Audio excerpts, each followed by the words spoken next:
I've had to stumble through a lot of different ways of making money and figuring out what works and what doesn't work. And honestly, it hasn't been the easiest to figure out. YouTube sponsorships can be a weird place. There is no guide. There is a rule book. You have to disclose if money changes hands. But what happens if you don't? Are you banned? Do you get sued? Do you have some kind of legal action against you? I have no idea, but I don't want to find out. So I always disclose if money changes hands or if I get a product for free to review on the channel. Side note here, I have always included my method and ethics of reviewing products. It's linked in the bottom of the description of all my videos. If you would like to check this out for yourself. This is what I send to brands to help establish some boundaries and expectations of what I will and will not do. Before we get into how to make money on YouTube, a quick overview and background about how I make money. I have a day job at a software and design firm in the marketing department. That's where I am right now. Well, not right now, it's the weekend. I wouldn't film a YouTube video during office hours, but I have a day job. I also have a handful of freelance clients that I really love to deep dive into their business and find out what they want versus what they need versus what we can actually make happen. This is a blessing because I literally have zero client turnover from year to year, and I rarely add new clients. And clients rarely leave. So I like working with people that want to work together for multiple years at a time, and we can really deep dive into their business. The third way I make money is this YouTube channel. On their own, I love that they also offer the same realm of making stuff, but it's just a completely different way. But YouTube is not my main gig. For me, this YouTube is like a nights and weekends thing. I've had to stumble through a lot of different ways of making money and figuring out what works and what doesn't work. And honestly, it hasn't been the easiest to figure out. It's been a ton of trial and error. Some brands are great to work with. Some brands just kind of want to take advantage of you as a creator. There are many different ways to make money on YouTube. You're probably familiar-ish with them, but I'm going to break down how I see all of these different buckets. The first one is straight up making videos because you love to do it, doing it for the love of the game. This increases your digital presence online. You really won't see a monetary gain up front, but if you hang in there and you just keep doing it over and over and over, you'll put yourself out there and let people know how you work and what your work is. And that definitely is something. For the record, the trust building is one of the best ways to secure a base of freelance clients as well. I've had clients reach out to me and they let me know after I won a job, they were like, it came down to a couple of different people. I Googled everyone's name and then I came across your YouTube channel. I watched a few videos. I liked your tone and how you worked and you seemed trustworthy. So I went with you versus everyone else. They probably had a better portfolio than I did, probably. But putting yourself out there is important. You'll get $0 up front, like I said. But if you continue to do this and show up and do the work, things will work out in the end. Even if you're billing for your time, in client services, clients love to see that stuff. Okay, number two, this one's actually YouTube related, and it is getting a product for free for a product review video. But a big note here, the company does not pay you for this. This is something that you get in, and then you can make a video, you cannot make a video. There's no contracts here. They don't get to see the video before you post it. I have more to say about this in a second, but this leads into the third way of making money. The third video is a sponsored video, and this is the hot topic one.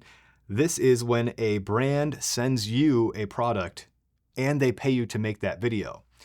This one can go a million different ways, so there is no guidebook here, but the gray area of product for free and you can do whatever you want versus product for free and we're going to pay you to do it is that usually the company sends along what they want you to say or not say in those paid videos. So if you get a product for free and you don't want to make the video or the product sucks or you just want to put it on blast because it's such a bad product, you can totally do that. And it's much less stress because there's no contracts. There's really nothing there. Something strange happens whenever someone starts to pay you to make those videos though. In a sponsored video, there are contracts to sign because money is now exchanging hands. And in these contracts, sometimes there are talking points laid out. If the company is good, they will have 0 talking points. But most of the time there are some, like at least a bulleted list of features to mention in the video. Again, if it's a good company, it was like stuff you were gonna say anyways, so it's easy to go along with those. If the company sucks, they will over exaggerate all of the features. They will tell you to compare them to certain things, but not other certain products. The issue here is these videos typically pay more if they're asking more of you. So it's kind of a catch-22 here. Do you secure the bag and possibly damage your reputation? Or do you pass and just let that money go? For me, that's an easy pass. I'm not gonna do that. I'm in YouTube for the long haul, and one negative video can steer people away from your content forever.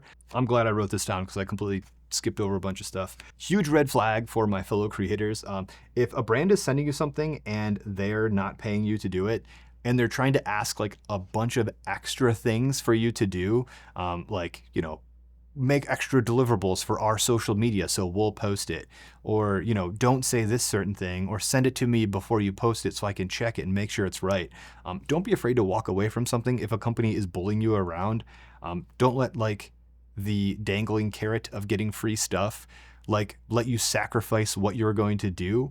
I know it's tough when a company like that you want to work with reaches out to you, but still like be able to stand your ground, make a what did I call it? Method and ethics of reviewing things, and like send it to them and then say like, hey, sorry, this goes against what I do here.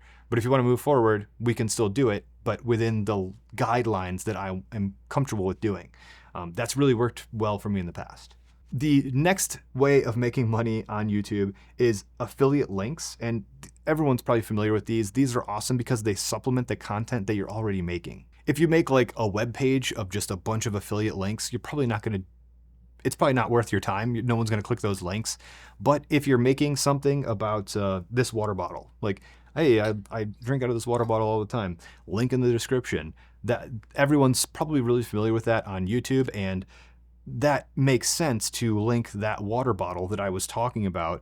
But if I just started like listing a bunch of random stuff, like here's a bunch of kitchen utensils, like that doesn't really align. So affiliate links can be done well, they can be done not well. Again, it depends on how you want to run your YouTube channel.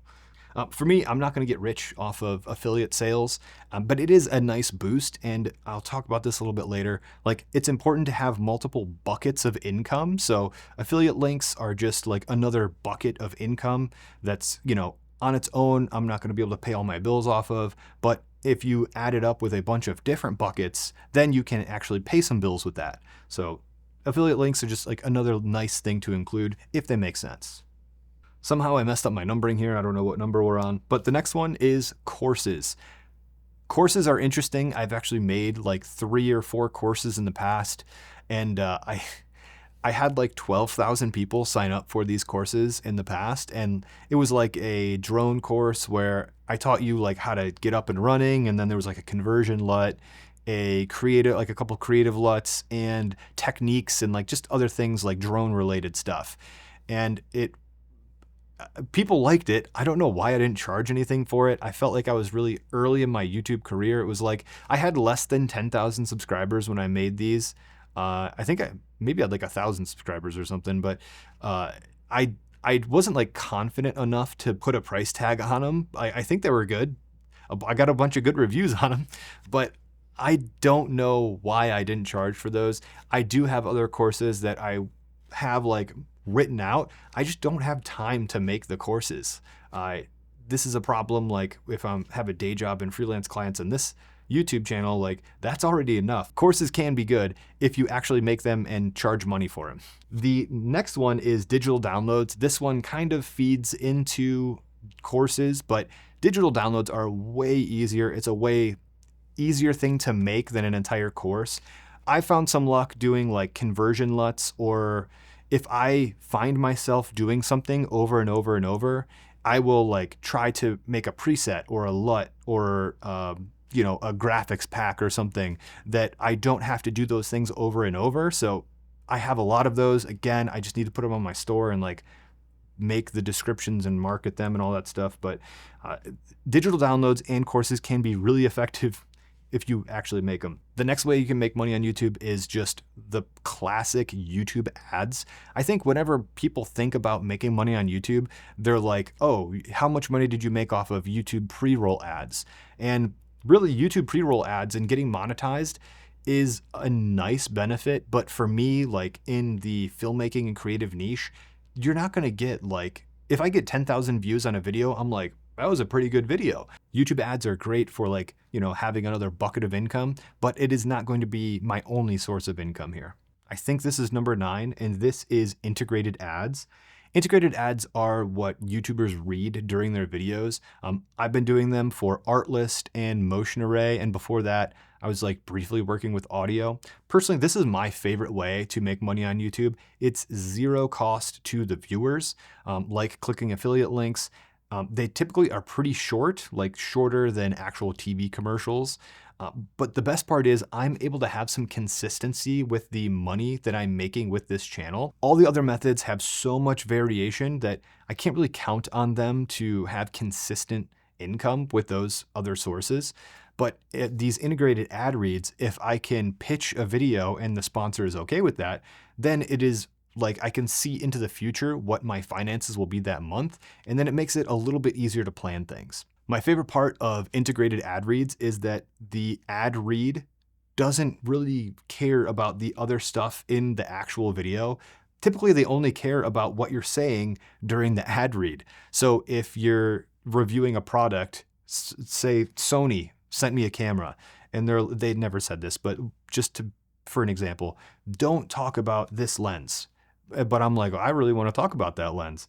If I have an integrated ad read, I can now go buy this lens and then talk about it all I want.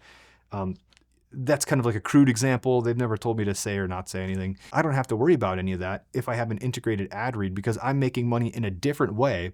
So then I can now go purchase the product and say whatever I want about it. So that feels really good. And that is another reason why I love integrated ad reads. Another reason why I like these ad reads is that I can be extremely clear when something is sponsored in a video. I don't know if you've ever watched a video and you've been like, I can't tell if this is a sponsored ad or not. This person seems like they're really talking about a specific thing a lot in like a kind of a marketing way, but I can't tell, and like they didn't disclose it, but that felt like an ad. Like I drew a line in the sand that was like, I will not do that. If something is giving me money to say something on a channel, I want to make it abundantly clear that that is a sponsored ad. And this goes back to, you can run your YouTube channel any way you want. I'm not sure the consequences. I don't want to find them out, but from like a personal level, I've learned that like whenever I'm pitching something to a company, I also say like, I will tell them this is a sponsored segment.